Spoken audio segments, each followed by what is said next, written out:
다음에 글은 백양 선생이 쓰시고 김영수 씨가 번역한 백양 중국사 1권에 나오는 내용입니다. 사실 남월 왕국은 나라를 세운 지 벌써 100년이 넘었다.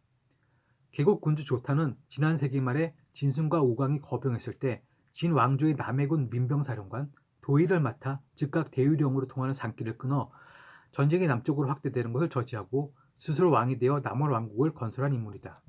그 왕위는 4대를 이어왔고 정부 대신과 백성은 모두 중국과 병합되기를 원치 않았다. 그래서 규태우 모자는 고립될 수밖에 없었다. 기원전 112년 제상 여가가 정변을 일으켜 규태우와 조흥을 죽였다. 그러고는 조영제의 본국 남월 아내에게서 난 아들 조건덕을 세웠다. 그리고 이듬해인 기원전 111년 중국 원정군이 수도 번우를 공격하여 여가와 조건덕을 사로잡고 남월 왕국을 멸망시켰다. 중국은 그 땅을 나누어 다음과 같이 10개의 군을 두었다. 1. 남해군, 광동성 광주. 2. 창호군, 광서성 오주. 3. 교지군, 베트남 하노이. 4. 하포군, 광서성 하포. 5. 웅寧군, 광서성 개평. 6. 구진군, 베트남 청화. 7. 일남군, 베트남 동하. 8. 주해군, 해남성 경산. 9. 담이군, 해남성 담주. 10. 상군, 광서성 숭자. 한국 사람들은 은근히 동남아시아의 베트남을 무시하는 경향이 있는데 이는 크게 잘못된 시각입니다. 지금도 베트남은 태국과 더불어 동남아시아를 대표하는 군사 강국이며 이후 라오스와 캄보디아에도 베트남의 정치적 영향력이 적지 않음을 우리는 알아야 합니다. 그들은 자존심이 무척 세고 여성의 사회적 지위도 높으며 중국에게조차 결코 지지 않으려 하는 강인한 민족성을 가진 사람들입니다. 함부로 경시하거나 하다가 뒤에 크게 후회하는 일이 발생할 것입니다. 베트남이 역사적으로 조타가 세운 남원에서 그 뿌리를 찾을 수 있습니다. 건국설화를 갖고 있는 반낭 왕국이나 어우락 왕국 등도 그 시초가 될 수 있겠지만 위만 조선과 비교해보기 위해서는 조타가 세운 남월이 적합하기 때문에 여기서는 남월을 중심으로 이야기를 전개해 나가보도록 하겠습니다. 위만 조선은 한문제 시기가 되어서야 중화에 복속되었지만 남월은 이미 진시황 때 중화의 일부가 되었었습니다.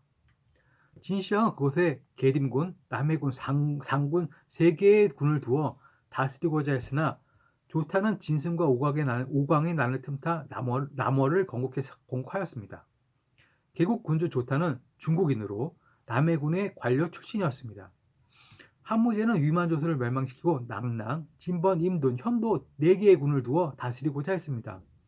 그마저도 진번군과 임돈군 2개의 군은 얼마 지나지 않아 폐지되었습니다. 그만큼 전략적인 면에서 위만조선이 위치한 지역이 크게 중요하지 않았다고도 판단했을 수도 있는 것입니다.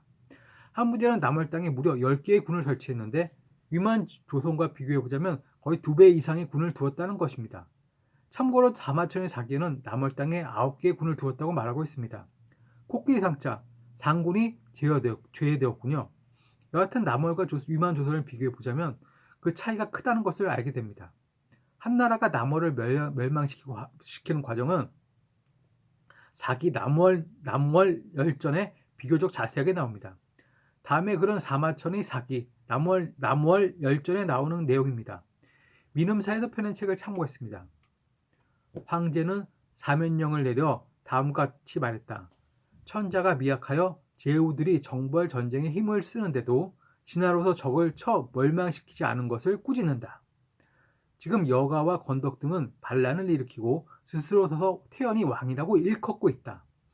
죄인들과 강회 남쪽에 숙은 10만 명에게 나아가 치기하라. 원정 5년 가을에 위위 노박덕은 복파 장군이 되어 계양으로다가 회수로 내려가고 주작도위 직위를 봉하는 일을 관장함.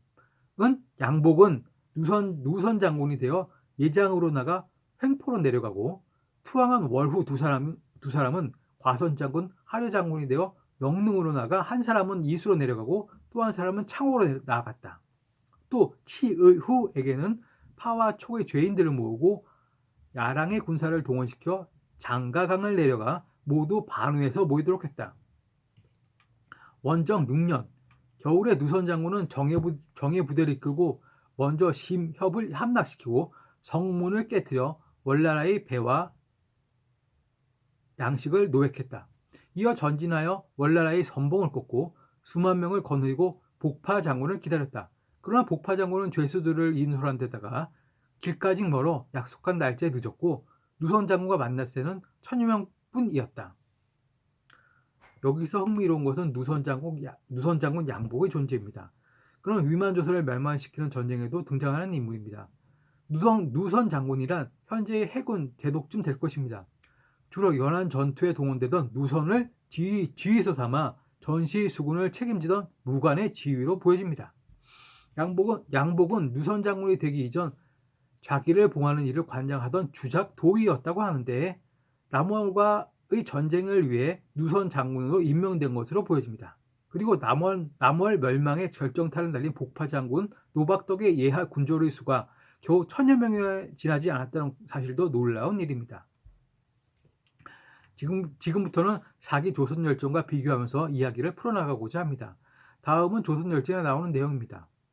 천자는 죄수들을 모집하여 조선을 치도록 했다. 그해 가을에 누선장군 양복을 제나라에서 발해로 건너가게 하였는데 군사가 5만 명이나 되었다. 좌장군 순책에게는 요동에서 나아가 우거를 토벌하게 하였다. 우거는 군사를 출동시켜 험준한 곳을 이용해 대항하고 있었다. 우선 전쟁에 참여한 군사 수를 놓고 비교하자면 남월 때는 10만 명이 동원되었는데 위만 조선 정벌 시에는 5만 명이 동원되었다고 합니다. 남월 때의 절반에 해당합니다. 그러나 전황은 남월 때와 비교해서 매우 복잡하게 전개된 것으로 보여집니다.